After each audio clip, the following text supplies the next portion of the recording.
Michael McDowell wins and claps back at the haters. Let's talk about it. Coming up next.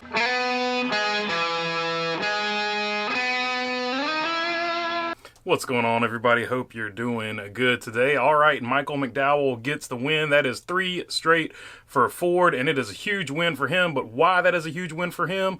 Obviously, it locks him into the playoffs. We'll get into that in just a minute. But he definitely had some critics, one of them being Denny Hamlin, as you'll see in this clip here.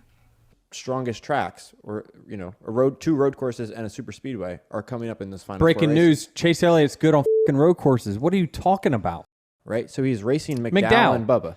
So you're saying that Chase Elliott can't make up 40 points on McDowell in the next 4 races? I'm not saying he can't, but McDowell's three strongest tracks, or two road courses and a super speedway are coming up in this final. Breaking news: Chase Elliott's good on fucking road courses. What are you talking about? So there you go, right there. Michael McDowell clapped back, and he in fact clapped back with a tweet saying that he planned on proving him wrong. He's got plans on it, or whatever, as you see right here. But where this is important is, if you look at Michael McDowell's first 15 races, he had 1 top 10. If you look at his last 10 races, he has had 5 top 10s and now this win. So Michael McDowell is getting hot at the right time. Front Row Motorsports is getting hot at the right time. I made a video last week talking about how they were getting better, talking about Todd Gilliland. So Michael McDowell and Front Row Motorsports are proving all the haters wrong, and Ford is also proving all the haters wrong. 2 wins in Ford's first 15 races, and now they've got 3 in a row, so they're getting hot at the right time. We have seen this in the playoffs time and time again. When it gets time to go, the team that is hot at the right time is the team that has the best chance of winning, most notably Penske, and then, of course, the year that Tony Stewart upset Carl Edwards. It's all about, in this particular points format, which I'm not in love with, I don't like it, but it is the format they're racing in. You got to get hot at the right time so you can strategically plan to do that, because that is much more important than having the best overall season. All right, now let's get into good race, bad race. It was a good race for Michael McDowell. Of course, locks himself into the playoffs with the win there. Chase Elliott, good race for him, but also a bad race for him because he finished the second. He needed the win to lock himself into the playoffs, 80 points behind. We're going to get to that in just a second. Daniel Suarez, bad day for him, even though he finishes third.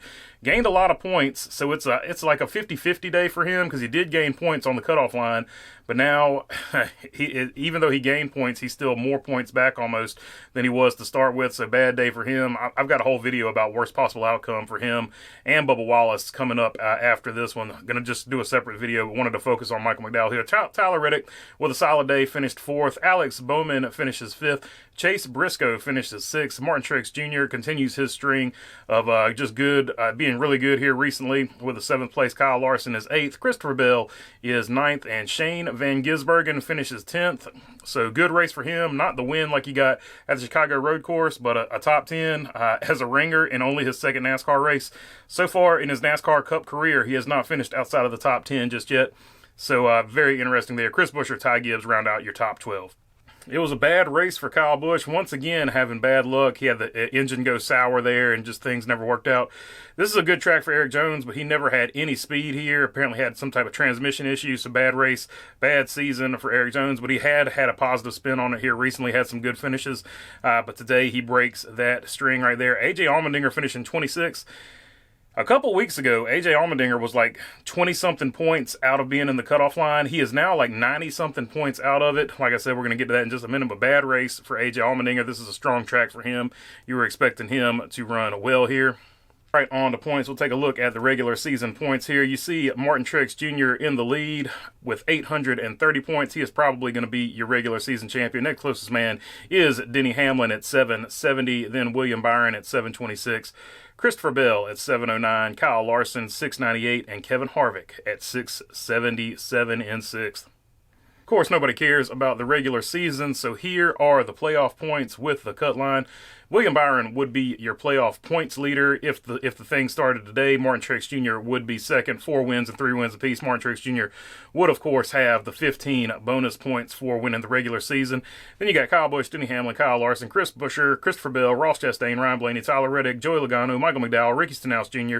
Then right at the cutoff line, you've got Kevin Harvick and Brad Keselowski, who are comfortably in on points as long as 2 different drivers don't win in these next 2 races, then you've got Bubba Wallace on the cut line, and Daniel Suarez is the first man out at -28, Ty Gibbs at -49, then everybody else below them is in a win or get in situation. I think even Ty Gibbs is possibly in a win or get in situation at -49.